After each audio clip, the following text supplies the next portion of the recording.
Insanity. The Russian invasion of Ukraine has started. 2 Ukrainian soldiers have already been killed. Today, President Biden announced new sanctions against Russia. Listen in.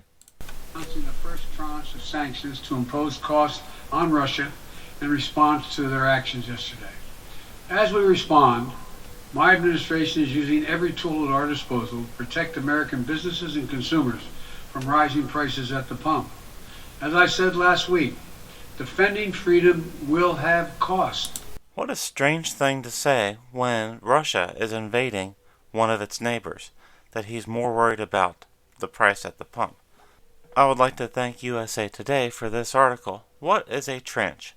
Here's what some key words from Biden's remarks on Russia mean. What are sanctions? What is a trench? Sanctions are financial penalties against a country as a form of economic pressure. Now this will blow your mind, literally. Biden said the U.S. will impose a first tranche of sanctions against Russia, meaning the U.S. will be withholding portions of financial assistance provided to the country.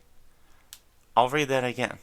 Biden said the U.S. will impose a first tranche of sanctions against Russia, meaning the U.S. will be withholding portions of financial assistance provided to the country. We are paying Russia to invade another country. They're killing people, and we're paying them financial assistance.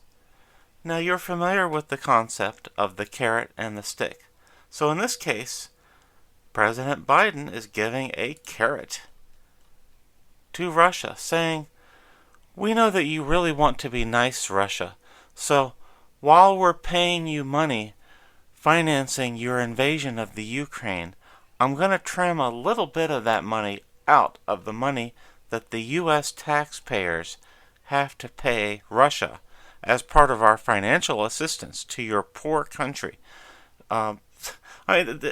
This is so mind-blowing. I can't even imagine what's going on here. Are we all hallucinating? Is this a mass insanity in the world? We're paying financial assistance to Russia while they're invading another country? And Biden is not canceling that financial assistance. He's withholding a portion of the financial assistance paid by the U.S. taxpayer to Russia to help them in their time of need. People have been killed by Russia, but don't worry, Joe Biden's going to make sure that Russia's tanks are operating in peak condition.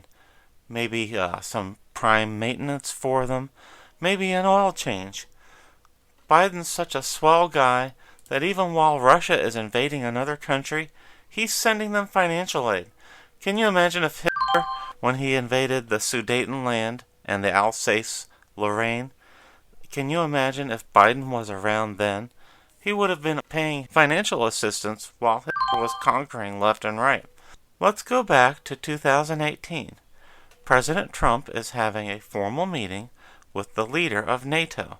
With Russia, and we look forward to the meeting we're going to have with President Putin, and I think that leaders are also looking forward to your thoughts about the meeting with President Putin later on. Well, I have to say, I think it's very sad when Germany makes a massive oil and gas deal with Russia, where you're supposed to be guarding against Russia, and Germany goes out and pays billions and billions of dollars a year to Russia. So we're protecting Germany, we're protecting France, we're protecting all of these countries, and then numerous of the countries go out and make a pipeline deal with Russia where they're paying billions of dollars into the coffers of Russia. So we're supposed to protect you against Russia, but they're paying billions of dollars to Russia, and I think that's very inappropriate. And the former chancellor of Germany is the head of the pipeline company that's supplying the gas. Ultimately, Germany will have almost 70% of their country controlled by Russia with natural gas. So you tell me, is that appropriate? I mean, I've been complaining about this from the time I got in. It should have never been allowed to have happened. But Germany is totally controlled by Russia because they were getting from 60 to 70% of their energy from Russia and a new pipeline. And you tell me if that's appropriate, because I think it's not. And I think it's a very bad thing for NATO, and I don't think it should have happened. And I think we have to talk to Germany about it. On top of that, Germany is just paying a little bit over 1%, whereas the United States, in actual numbers, is paying 4.2% of a much larger GDP.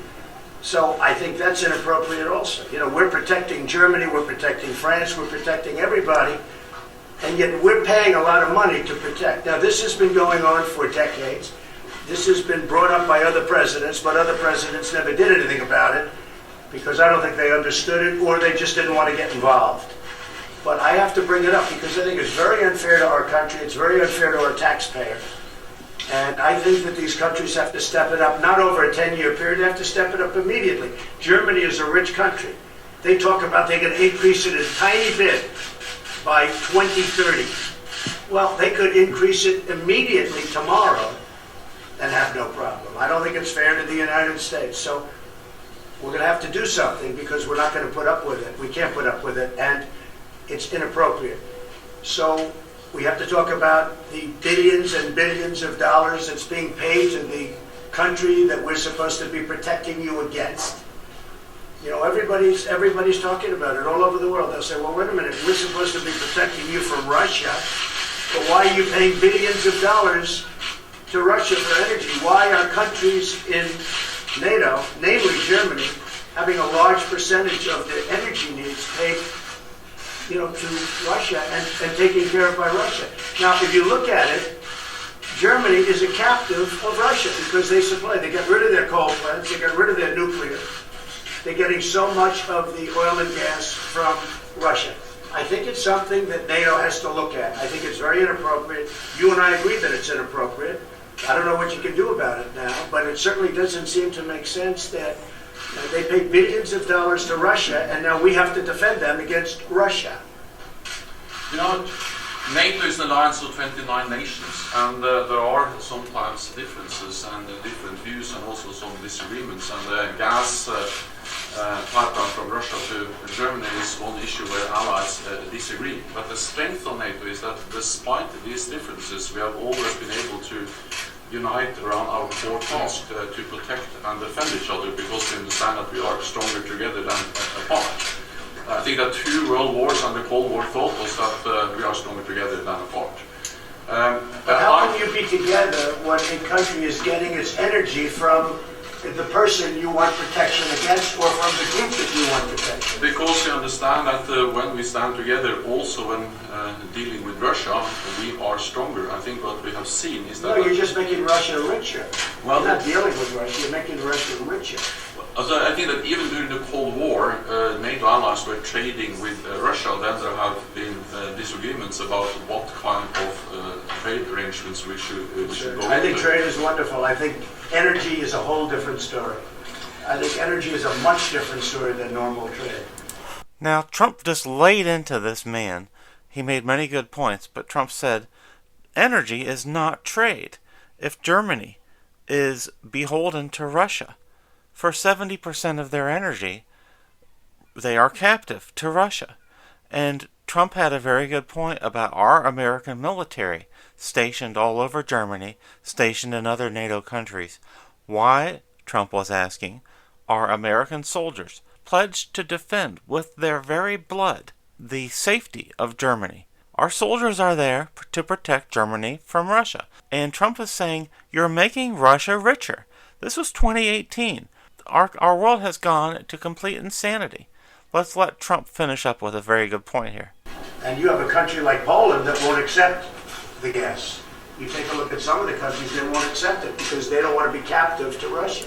At this very moment, U.S. airborne troops have been deployed by Joe Biden into Poland as a symbolic gesture to defend Poland against Russia. Poland did not trust Russia and didn't want any of their gas. They didn't want their energy from Russia because Russia's hand would be on the spigot for the energy. If Russia's hand is on the spigot, they can turn off that spigot just like that.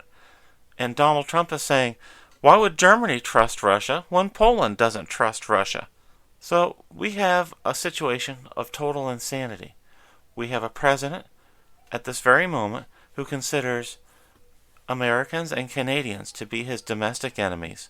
We have a president who won't defend or enforce the American southern border, but he will defend and enforce the Russian border with Ukraine. Imagine if Joe Biden fought this hard to deploy troops along the American southern border. So we have an open border. Biden's going to defend Ukraine's border. And who gets stuck with the bill for all of this? The American taxpayer. This is incredible. Right now we're facing a doubling of gasoline prices in America. We have to pay for that as U.S. taxpayers. Meanwhile, Joe Biden is still sending financial aid to Russia. This is just so unbelievable. It is complete insanity. And the only person causing this insanity is this man at the top, Joseph Robin Biden. Thank you.